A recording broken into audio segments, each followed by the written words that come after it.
wanted to get some injury updates from you. What's the status of Chicharito, Sega, Julian, Dan Steres, and Danilo, I guess, as well? Let's see. Javier is just a mild strain in the calf, so timeline I'm not 100% sure, but probably won't be available for tomorrow.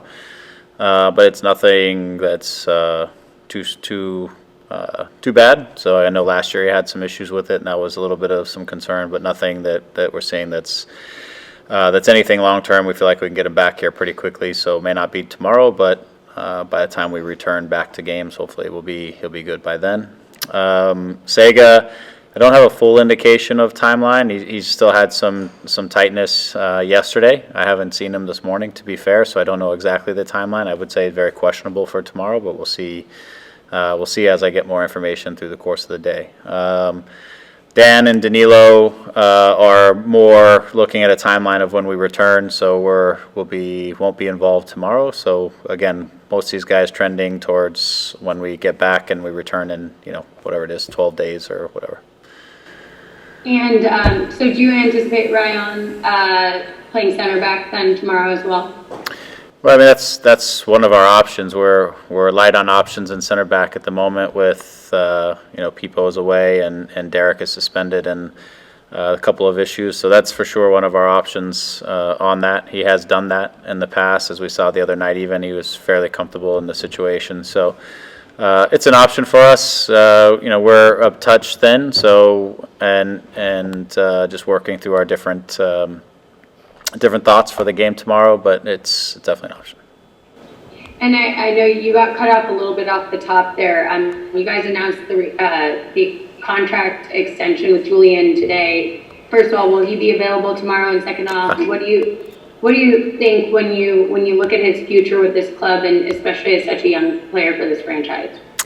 Yeah, Julian will be available. It's kind of a bone bruise that he has going on his ankle, so it's kind of as tolerated. It got aggravated a little bit the other night in one of the challenges, but has since settled down, and he's feeling okay, so he will be available.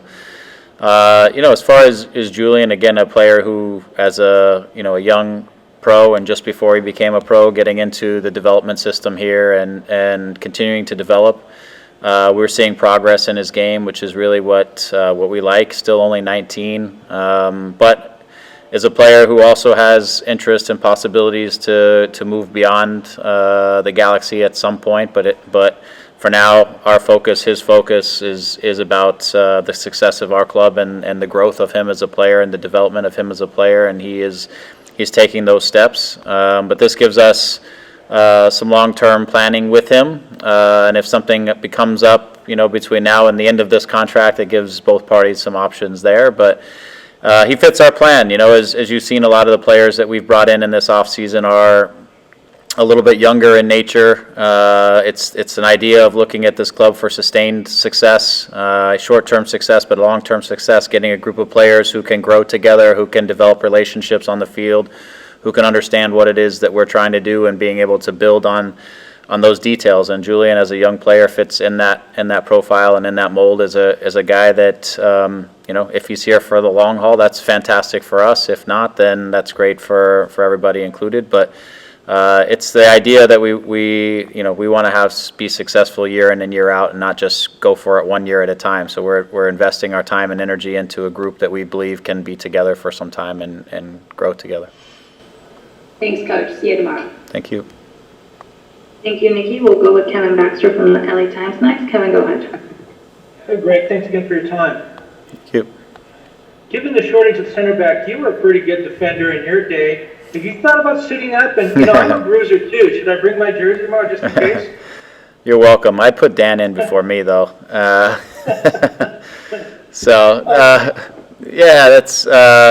we're thin, but we've got a group that's capable, and if we, depending on how we use it, we've got to take care of the ball. That's going to help us too. We've got a lot of good soccer players in our group and guys who are comfortable on the ball, and a good strategy for us is to try to take care of the ball tomorrow and try to dictate the game as much with the ball as possible, which fits in our philosophy and what we want to do. So that we have options. We have to approach it in a smart way, and both teams are coming off a short turnaround, and both teams will be seeking their moments in the game to really make the difference and make the play. In those times in between, it's for us. We just need to be really good with the ball and be responsible with the ball until our moments show up where we can try to make a difference in the game. I don't want to add any more to your injury concerns, but is Jonathan okay? He looked a little tentative at times. Is he dealing with something? And what have you thought of his play so far? A guy coming in, dealing with a new league. We saw him in San Jose defending the Crest, which I thought was unusual for a guy, 10 games into a brand new league and team. What have you seen from him, and is he healthy? Yeah, he's healthy. I think like all guys at this point in the season, there's little things that you might be managing. Nothing that I think is alarming to any of us. I think in the moments it was just some of the situations, a little bit of maybe second guessing some options based off of how they were stepping out their press and things like that. I don't think it's anything physically that he or we are concerned about. I think he's done a fantastic job of obviously adapting to the league, and he has a lot of pride in the LA Galaxy and the Crest, as you said, and is a guy that has really enjoyed his opportunity here to show what his qualities are and his value to a team. As he's had some opportunities off and on before he got to the Galaxy, but he came here knowing that he was going to be our guy, and that it was his turn to show his value to himself, to us, to anybody who's watching, and he's been outstanding. We've asked him, obviously, as we continue to develop as a team and bring players in and get used to our style and what we're doing, he's been asked to make some incredible saves and to at times keep us in games and all that kind of stuff, and he's answered all of those moments with great quality. And so I think he's just enjoying himself. He's enjoying his teammates, and when you like what you're doing and the environment that you're in, it's very easy to fight for that. And that's, I think that's where he's at the moment. Thank you. Good luck tomorrow. Thank you. Thank you, Kevin. We'll go with Damian Calhoun with LA Daily News next. Damian, go ahead. Hey, Greg. Hey, Dan. I assume the first goal that Cabral and Grandsir scored would be a big relief for everybody involved, but how do you sort of get them there? Do you like the position that they're in on the field, or how do you see things sort of progressing with them over these last couple of weeks? I do. I think they're progressing in terms of their play. Cabral is often in some of the best positions for us to score goals. He's had some of our best chances in the last few games. He just hasn't, for one reason or another. Sometimes it's a physical reason. Sometimes it's a pressure or a stress reason. He hasn't been fortunate enough or executed well enough to put the ball in the back of the net.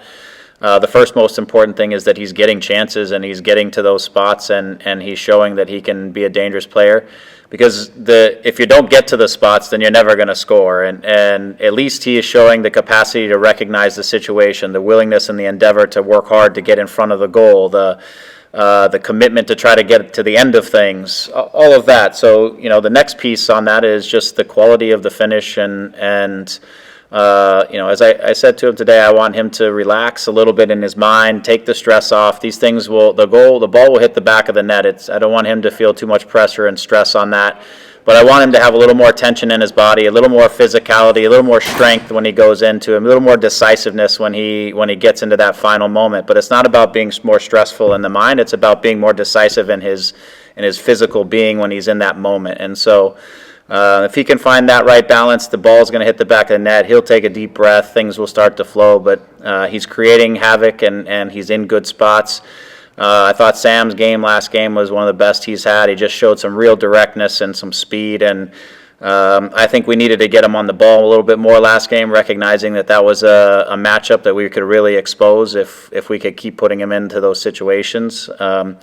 But he strikes the ball with a lot of power. He can release quickly. He can do a lot of things that can help him to be a goal scorer in this league. It's the same thing, for him. I think he goes at things with such power. Sometimes I think he could use a little bit of finesse and a little bit of picking his spots, whereas Kevin, I think, sometimes needs to go with a little bit more power and a little less finesse in the situation. But they're going to find their way, and when the ball hits the back of the net, they're going to start to find a rhythm and feel a lot more comfortable and confident in their contribution. But I think both of their games are on the rise. They're fitting in with the team. They give us something different. We have a lot of guys who are excellent in between the lines, who want the ball at their feet, who turn and look for the passes. And these two guys give us some high-speed running behind the back line, some one-on-one ability, something that really stretches the opposition and forces those gaps to open up so that the Victors and the Sebas and all the guys that we have that are unique in between the lines can do their job. So it's how the pieces fit together. And now the ball just has to hit the back of the net, and that will help everybody out. And one more, how far along is Jalen Neal in this recovery process? Yeah, he's I think he's starting to do a little bit of work in terms of running and some physical work. Not quite with the ball yet. It's such a, these metatarsals don't heal so fast sometimes, and he's a young man who's still developing physically and growing, and it was a stress reaction, and so we're optimistic that he's moving in the right direction, and he's now starting to get back into some of the soccer side of things, and he's on the field. It's not as much just healing now, and now it's a little bit more of a process of building him into the physical activity that he's going to need to be able to play and perform and train and all the things that we want. So I don't have a specific timeline. It's something I need to check in on, but thankfully he's making some progress. It's just been a slow process for him, and he had a little bit of a setback, not so much that it was a re-aggravation of the injury. It's just the healing process was slow. The metatarsals sometimes don't get as much blood to heal when they have issues, and so the process can take some time. All right, thank you. Yep. We'll go with Scott French next. Scott, go ahead. Hi, Greg. Scott. I guess it's been about a week and a half since we saw the reports that you are pursuing Gareth Bale. Is there truth to this? And if so, where are you in that pursuit? I think it's an interesting rumor. To me, there's nothing to it. Obviously, he's a good player, a fantastic player who has linked, and I'm sure a player who probably has some interest in Los Angeles as a destination and a place to be. But for us, it doesn't fit the direction that we're going with our group. And while he would, I'm sure, help our team, it's just not the direction we're moving right now. Wonderful. Thank you, Greg. Yep. Thanks, Scott. We have time for two more. We'll go with Josh Gessman next. Josh, go ahead. Hey, Greg. The follow-up, I think, a little bit on Damien's question and maybe expand it to the larger group. A lot of missed chances on Sunday night from everyone. Yep. Are you happy overall with that your guys are getting in a position to be able to take the shots? And is the next step just those things to go, to fall onto the back of the net? Yeah, I think there's a couple things here that is... it's the process of us improving as a team, understanding our principles, the relationships on the field, continuing to improve and getting better, the ball moving faster because we know where each other are, and the trust in each other and the awareness of each other. For me, that was one of the best games that we've had from that side of it. Us recognizing and really playing within our principles, creating the scenarios that we want to create, and creating more chances. I don't know if we've had a game where we've created more good chances than we did the other night. Against a very good opponent, by the way, not just against some opponent. And so from my perspective, from a process standpoint, I saw a lot of positives the other night. I thought we defended well. We conceded the least chances probably than we have in most games. In terms of controlling the play and winning balls and recovering balls in better areas of the field, not defending as much deep in our box. But so from that standpoint, I thought where we want to be was a big step forward. Yes, I do think that, the final piece, the finishing, continuing to be a little bit better in that final pass, all of that is something that we missed a little bit last night or the other night for sure. It's the icing on the cake. Once you've made the cake, that we need to be better. Obviously, when you have a guy like Javier who is a master in front of the goal and in the box, he probably can disguise some of those things because he doesn't need as many chances. He puts it in the back of the net. We all say this was a fantastic night. But the rest of the cast that's with him have to be able to pick up some of those goals and assists and things like that along the way. And that's what the work in progress is about. We've got to get, as we mentioned earlier, Kevin and even Vic had a couple of good chances, and